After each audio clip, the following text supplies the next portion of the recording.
ایک صاحب تھے، کافی امیر تھے، اپنا بنگلہ بھی تھا، اپنی گاڑی بھی تھی، اللہ پاک نے بہت دیا تھا۔ شام کو گھر آئے، بچوں کے ساتھ وقت گزارا، کھانا کھایا اور اس کے بعد اپنے بستر پر لیٹ گئے۔ رات ہو گئی تھی، بڑا نرم بستر تھا، ٹھنڈا کمرہ تھا، مگر کروٹ بدلتے جا رہے تھے، نیند نہیں آ رہی تھی۔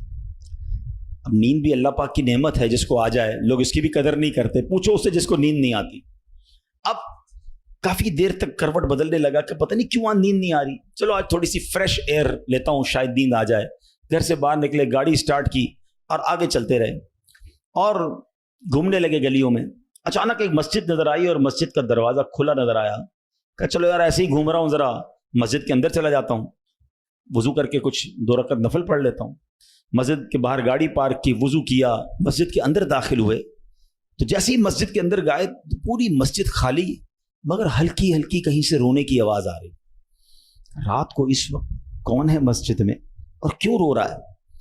تو دیکھا کہ ایک کونے میں ایک غریب آدمی اللہ کی بارگاہ میں ہاتھ اٹھائے رو رہا ہے اور روتے روتے اللہ کی بارگاہ میں عرض کر رہا ہے کہ اے اللہ، میری بیٹی بیمار ہے، ڈاکٹر نے آپریشن کا کہا ہے، مجھ غریب کے پاس پیسے نہیں ہیں، کہاں سے لاؤں؟ اے رب کریم، تو ہی اسباب بنانے والا ہے، مجھ غریب کی حالت زار پر رحم فرما۔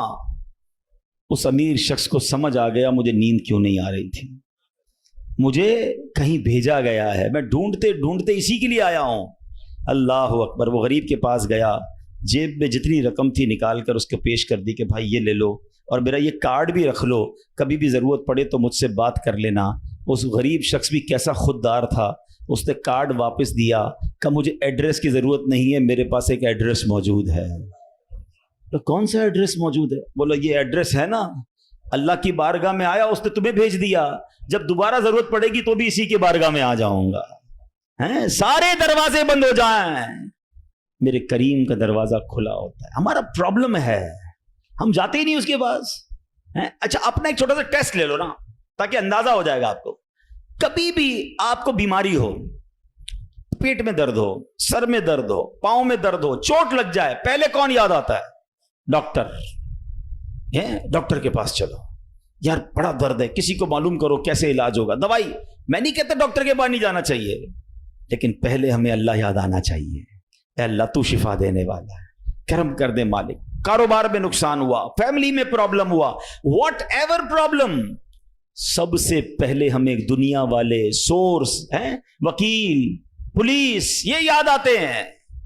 ہونا یہ چاہیے کہ ہمیں خالق کے اسباب کی یہ طرف لو لگانی چاہیے، پہلے اللہ کریم کو پکارنا چاہیے۔ اسباب اختیار کرنا منع نہیں، مگر اسباب کے چکر میں، اس دنیا کے چکر میں ہم بھول گئے اسے کہ جو حل کرنے والا ہے، جو مشکلیں دور کرنے والا ہے، جو اولاد دینے والا ہے، جو مصیبت ٹالنے والا ہے، ہم اس کی طرف جاتے ہی نہیں ہیں۔ پورا دن دفتروں کے دھکے کھاتے ہیں، مگر 2 رکعت پڑھ کر اس کی بارگاہ میں سر نہیں جھکاتے۔